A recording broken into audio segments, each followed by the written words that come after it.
It might surprise you to know that witches actually hate Halloween. Witches are generally very quiet, introverted creatures. So the screaming children pounding on our doors and demanding candy, well, that just really isn't our style. The little witch costumes are always kind of cute, though. It's nice to be a role model for just one night. Vampires, on the other hand, love Halloween. Kids aren't usually out after dark, except for on this one night, and so the vampires crawl out of their hovels, or their crummy, downtown flats, to and out over the little children in their costumes. I can tell you're tense already, just thinking about that. Well, don't worry, our kind have a pact for Halloween. We don't touch children. Because of the nature of some of our population, we can't guarantee that children will always be safe. But on this one night, we make sure the kids can come out and have a good time without fear of losing a limb or worse. We're not the monsters you think we are. Well, not always, anyway. So that Halloween night, I found myself sitting in my living room, studying from the anatomy of white magic, drinking some Da Hong Pao black tea sent to me from my cousin across town. I was finally totally relaxed after what had amounted to a long, hellish week, and was really enjoying myself when I heard a scraping at the window. I saw a shock of blonde hair outside the glass and had to suppress an eye roll. I absolutely wasn't in the mood to be toyed with that night. But I rose to my feet and stalked over to the window, throwing it open with a dramatic flick of my wrist. The creature outside my window clapped as though the very sight of me inspired awe. "Hey, sweetheart, invite me in," he purred, his voice deep and smooth and hypnotic. "Don't call me sweetheart," I deadpanned, crossing my arms over my chest. "Geez, fine, you can be such a hard ass," he said, irritation showing in his voice. I could tell it rankled him that his seductive powers had no effect on me. "Come on, just let me in, I really need to talk to you." "Is it about Halloween?" I asked. "It's about Halloween. And it's very important."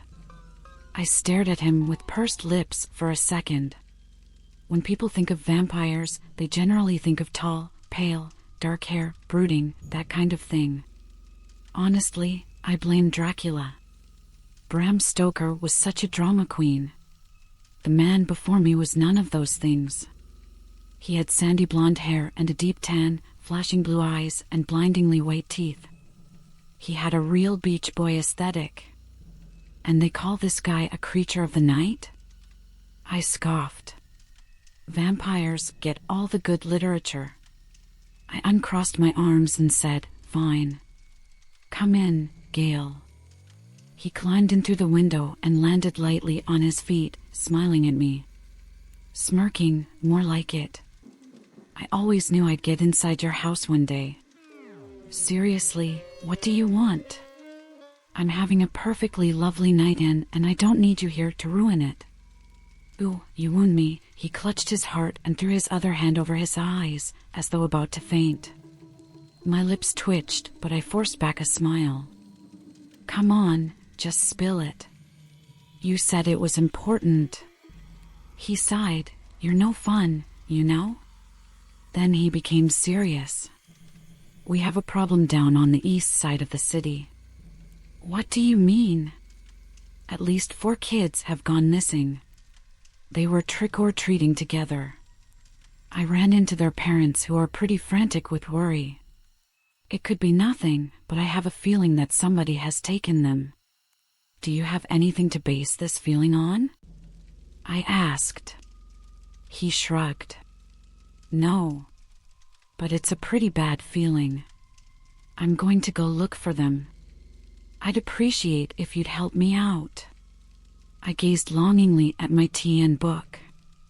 I'd really much rather have stayed inside, but Gale was only 200 years old. He was still finding his feet as a vampire, and it would be just like him to run off and do something stupid and get in totally over his head. And then I'd have to deal with the fallout. At least, that's what I told myself, so I'd have an excuse to say yes. I heaved a put-upon sigh. Fine. Let me get my coat." And shut the window, We're going out through the door, like civilized people. I turned to grab my coat, then thought better of it. I ran to the closet near the foyer and pulled out a black cloak, a bag, a pointed black hat, and a broom. I heard Gale muffling laughter behind his hand. Wow, are you for real right now? It's Halloween, I shrugged. I might as well look the part. I didn't wait to hear any of his other comments before stalking out the door in search of whoever was ruining my night. It only took me a moment to get us to the other side of town. Witches have a lot of ways of getting around. My favorite method is to manipulate reality, melt the reality we exist in, and transfer to a reality where I'm at my target destination, then merge the two reality strands. Sci-fi fans would like you to believe that this is dangerous, but their fears are vastly overstated. There is nothing so mundane and easy to manipulate as time. Gale, however, was not nearly so used to this sort of magic. He crouched down with his hands clutching his head when we stopped. What's wrong? Feeling a bit queasy, are we? I asked. I was glad I had chosen a secluded area as my destination, that way nobody would bother us to ask if he was okay. How do you do that and not vomit every time? Seriously. He looked pale as he focused on taking deep breaths. I waited patiently as he calmed himself down. We were back on the move 5 minutes later, watching all the children running around, giggling, screaming. Look, Mom, it's a witch, a real witch, shrieked a little girl. She had a sparkly purple tutu, a pointed hat, and a very ornate wand that I surmised she had painted herself. I see that, sweetie, said her mother. She winked at me and I laughed. Hey, you're good with kids, said Gale as we turned down a side street. There were fewer kids the further we moved, even though this part of town was pretty densely populated. You sound surprised. My voice was dry and I was shocked to find myself a little offended. I just never knew you liked them, is all. I could get you one, if you want. He waggled his eyebrows at me and I gave him a look of total disgust. Not like that. I'd just swipe one. You're just making it worse, I mumbled, pointedly ignoring him. He grabbed my arm and pointed at the end of the street. There was a group of parents speaking to some police officers. That must be why the trick-or-treaters are staying away from here, I thought. Let me get a little closer, I'll see if I can hear what they're saying, said Gale, slinking off down the street, hiding in the shadows of the buildings. Don't get caught, I hissed. I stood there awkwardly in the dark, wondering if I should have followed him. I was beginning to feel nervous for absolutely no reason at all. I wondered if it was a premonition. No, that can't be it, I thought. Gale just got his panties in a bunch over nothing. Hell, the cops will probably find the kids before we do. Maybe they just snuck off to the woods or something. Gale reappeared next to me while I was lost in thought and I just about shrieked. Don't do that, I said. He grinned at me. I knew I could getcha. I heard the parents say the kids disappeared while they were on J Street. The parents took their eyes off of them and when they turned around, the kids were gone. Geez, how can they just let kids out of their sights on Halloween? I mumbled in irritation. It's like they want them to get killed. Well, we might as well head down to J Street. Keep an eye out for anything suspicious. Don't worry, I'll sniff them out, Gale replied. I shuddered a little at that.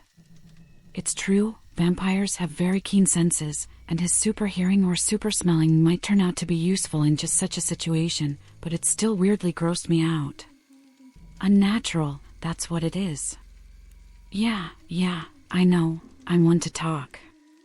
As we headed towards J Street, Gale asked, what will the association do if it's one of us? The association is hard to explain. It's sort of like our version of government.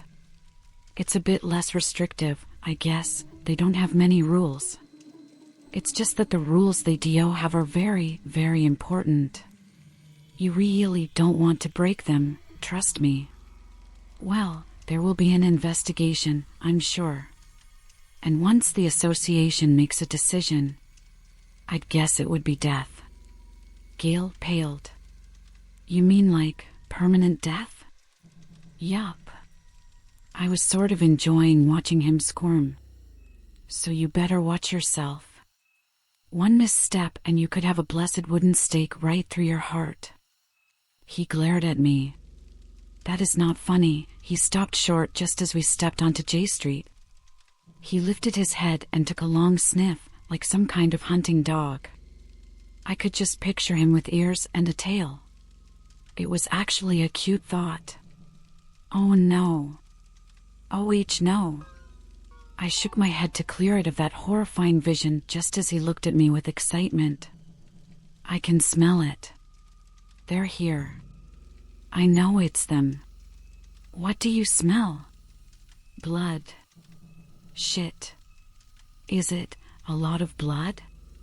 I mean, the smell is pretty strong, so there must be a significant, oh. His grin faded as he realized the implications of what he was saying. Well, maybe it isn't them after all. Can you take me to the source? He nodded and started down the street with renewed vigor. So, are you gonna tell me your real name? Gale asked. Nope. Gale frowned at me. Come on, we're friends. Nothing doing. Surely you don't want me to call you Ambrosia forever, I grimaced. Ambrosia is the name given to me by the Council of Witchcraft. It's symbolic, but also practical. It binds me to the other witches in our community, and if I were to ever break our code, they could use it to subdue and restrain me. Plus, no witch gives out her real name. Our real names hold unbridled power over us, and to do so could very well mean suicide. But, still, Ambrosia? That's got to be the worst name in the history of names. Seriously. I'll think about it, I answered. Hey, if you don't want to use that name, why don't you just join a coven instead? No! My voice came out much louder than it needed to be, but seriously, I would never dream of disgracing myself by joining a coven. Covens are for witches who are rejected from the council and who are stuck in the Middle Ages. You know those pictures of witches you see, where they're a bunch of old, haggard women covered in boils and eating children? Yeah, those are the kind of crazies you get when you start a coven. Hard pass. Hold on, said Gale, holding up his hand. His head tilted to the left and he sniffed the air again. It's there. He pointed to a rather large house with the lights off. It didn't look like a super welcoming place, no Halloween decorations, no sign of any life. I wondered why the kids walked up to it. Other than the fact that, you know, kids are dumb and tend to do dumb things. All right, let's go in. We made our way up the pathway and I stooped down in front of the door. After discovering the door was locked, I slipped a bobby pin from my hair and started to jiggle it around the lock. Come on, don't you have some kind of, door unlocking spell? Asked Gale. He was bouncing on his feet, eager to find the source of all the blood. Yeah, I don't use magic on something that stupid. Picking a lock is easier and, honestly, faster. I heard a click and tried the handle again. This time it turned. Okay, let's go. We entered the house, prepared to search it from bottom to top in order to find the source of the blood, but it turns out we didn't have to. We found a body slumped against the wall in the foyer, blood smeared on the walls and pooled on the floor. Gale swore as I knelt down by the child and put my finger to his throat.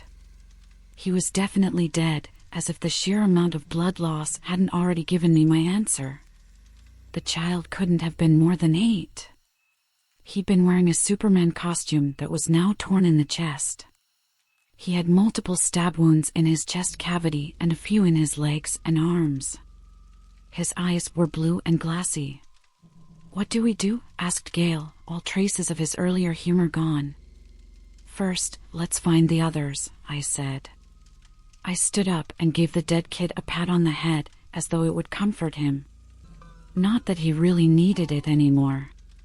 A few blood drops led us further into the house, past the dining room and into the kitchen, where we found what appeared to be the basement door ajar. As we approached the door, we could see a light and hear the faint sound of somebody crying. "That must be it," I said. I turned to Gale. "When we go down there, our primary goal is to get the kids out. Whatever has them, you hold it off while I grab the kids, okay?" "What do you think it is?" he asked. He was trying not to sound worried. "Well, it used a knife, so I would guess it's a rogue witch or wizard, performing a dark magic ritual. You'll need to be careful, but we have an advantage. They aren't expecting a vampire." He nodded, and I took that as permission to begin my descent. We crept down the stairs as quickly and quietly as we could. The basement slowly came into my field of vision. There were 2 children tied and gagged in the far corner of the basement, a spaceman and a pirate.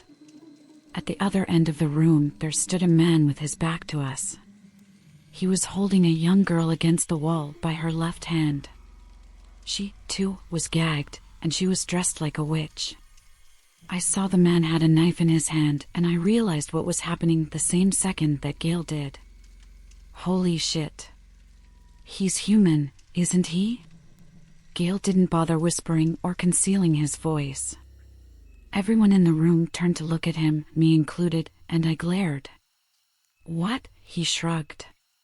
"This'll be a piece of cake, honestly." I looked back at the man and the girl and saw that she was missing a finger on her hand, the man having sliced it off with his knife. My eyes went dark and I saw red. "All right, Gale. Kill him." Gale's face went slack and his fangs peeked out from under his lips. He rocked back on his heels and then lunged towards the man. You'll notice that I haven't actually told you what the man looked like. The murderer. And there's a good reason for that. See, he was just so ordinary. When I first laid eyes on him, the scene seemed so absurd to me. He looked like a regular, middle-aged, balding salaryman. There was nothing sinister about him. Nothing that would indicate that he was fucked up. That he liked murdering children. And somehow, that scared me more than anything I've ever encountered in our world. And it's something I don't like to think about. So I watched Gale lunge at the man with something akin to relief. As Gale slammed the man into the wall, he dropped the child and she sat on the ground, sobbing behind her gag. I ran to her and grabbed her, dragging her back to the corner with her friends. I sat her down by her friends and started searching the floor frantically. I spotted her finger on the ground and grasped it, bringing it towards her. She was pale and hyperventilating, about to enter into shock. I placed her finger back in its rightful place and reached into my bag, grabbing out a handkerchief and a small blue vial. I wrapped the handkerchief around the hand and finger and breathed over it, mumbling a spell to myself as I did. I poured the blue solution onto her hand and let it soak into the cloth. I waited for a beat or two before removing it. Her finger was reattached and good as new, with nothing but a small white scar to show that it had ever been injured. She stared at it in wonder, her breathing evening out. I reached up and pulled her gag off. "Hi, there. My name is Ambrosia. What's your name?" I asked her. She stared at me uncertainly for a moment. Her eyes shifted behind me and I could hear the slurping, sucking sounds Gale was making. No, don't look there, look at me." Her eyes shifted back and she took a deep breath. Samantha," she said. I smiled at her. "That's a beautiful name. Are you a witch, Samantha?" She nodded, then shook her head. "Well, I'm not a real witch. I'm just pretending." "I see. You could have fooled me, you look just like a real witch. Samantha, I need you to do me a favor. I need you to face the wall and not turn around. I'm going to untie your friends, and then we're going to go find your parents. How does that sound? She nodded and turned towards the wall. I slipped a switchblade out of my pocket and cut the ropes off the other children. All right, guys, let's get out of here, shall we? What is he doing to that man? Asked the pirate. I had a very good idea of what Gale was doing, but I decided to avoid that particular topic. You guys don't have to worry about that. That man isn't going to hurt you anymore, and my friend wouldn't dream of hurting you. We want to help you. That means you have to come upstairs with me, all right? The kids nodded, a little hesitant, but still trusting. I couldn't imagine still trusting someone after what they'd seen, but that's what's magical about kids. I led them upstairs. I kept them distracted while we walked by the body of their friend. As we reached the door, I turned around and knelt down. I whispered a few words in each of their ears and watched as their eyes went blank. I ushered them out the door. Your parents are down the street, waiting for you. Go on, now. They walked away in something of a daze. A quick memory wipe will do that to a person. I turned back and looked at the dead child in the foyer. Now what do I do with you? I murmured. I stared for a moment, then walked back down to the basement. Gale was kneeling over the body of the murderer, covered in his gore and blood. The man had been eviscerated, his entrails pulled out and spread around the room in disarray. His fingernails had been pulled out and shoved into his eyes. His teeth were scattered all over the floor. Dude never had his wisdom teeth taken out, I guess. He was still gurgling and choking on his own blood as I walked over. I could see that Gale had left him alive, at least for the time being. Geez, could you take any longer? I asked. The man's head jerked towards me, terror written in the lines of his face. I looked away and focused on Gale. Well, after what he did to the other kid, I wasn't going to give him a quick death. Blood dripped from Gale's lips and covered his front. His pupils were so large they overtook the color of his eyes. That happens when they feed. I'm not sure why, but I've always found it enormously attractive. But I found it even more attractive that he was showing enough self-control to make this son of a bitch suffer.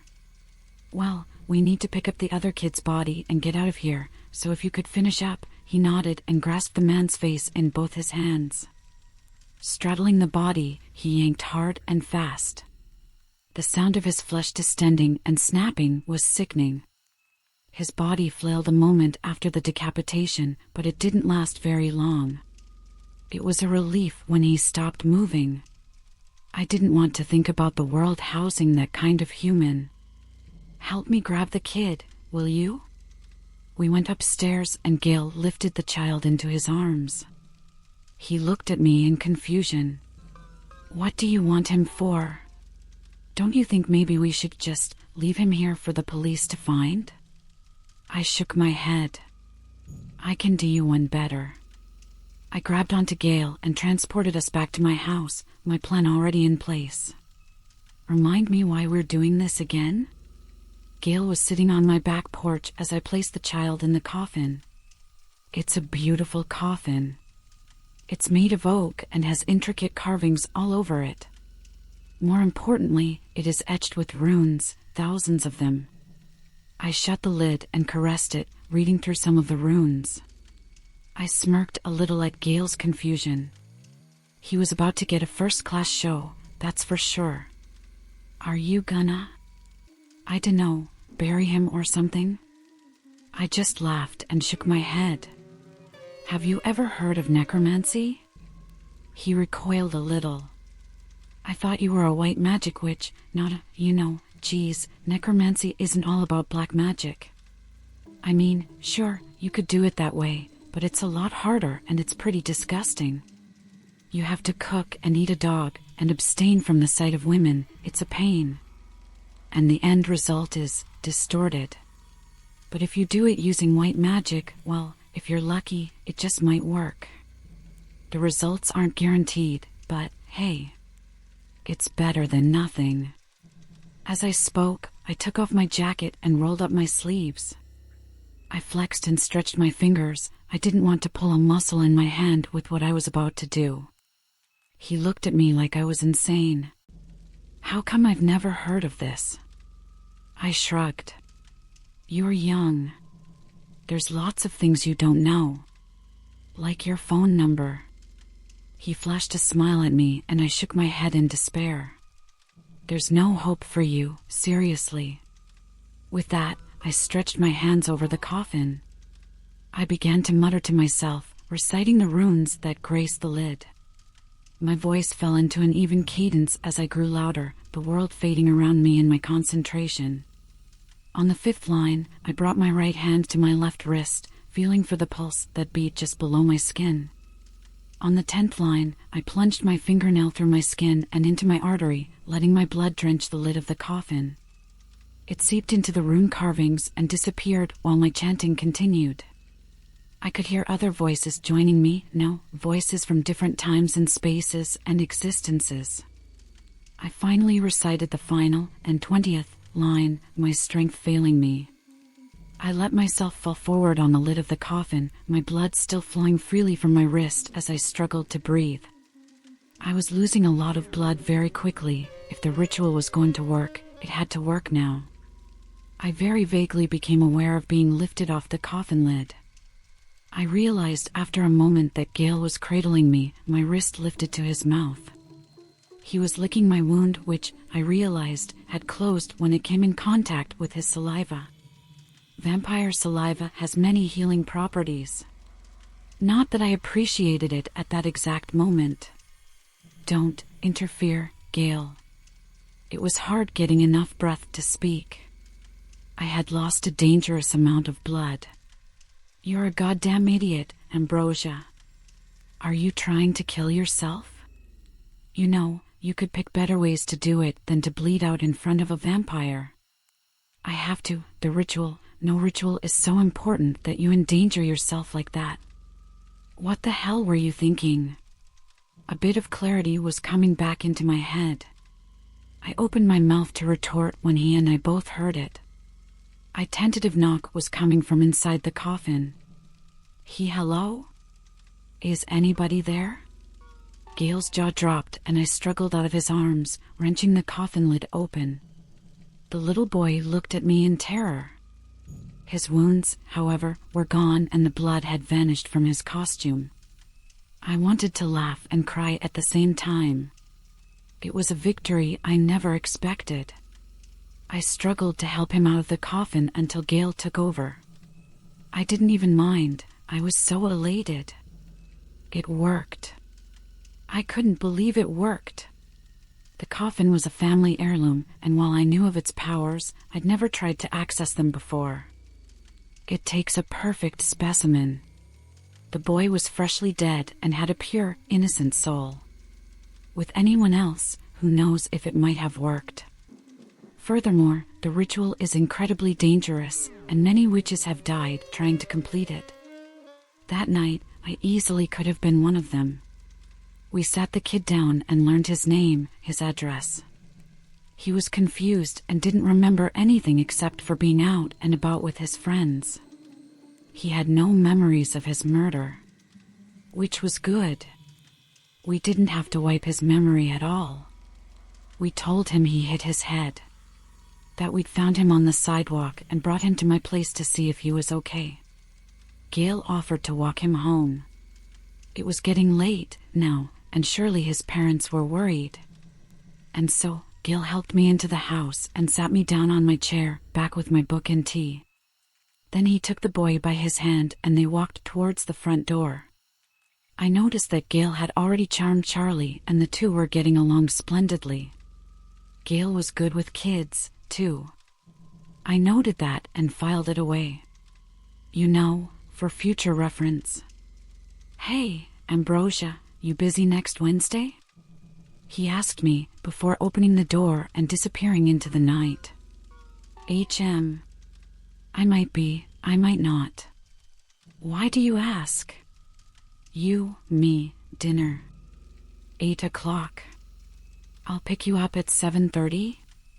I thought about it, then gave him a laugh. We'll see. But no promises. He grinned and gave me a little wave as he ushered Charlie out into the darkness.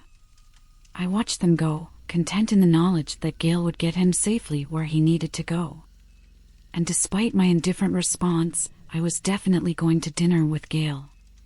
I groaned a little and put my face in my hand, trying to fight a smile and a blush. Whoever thought that a vampire would be my type?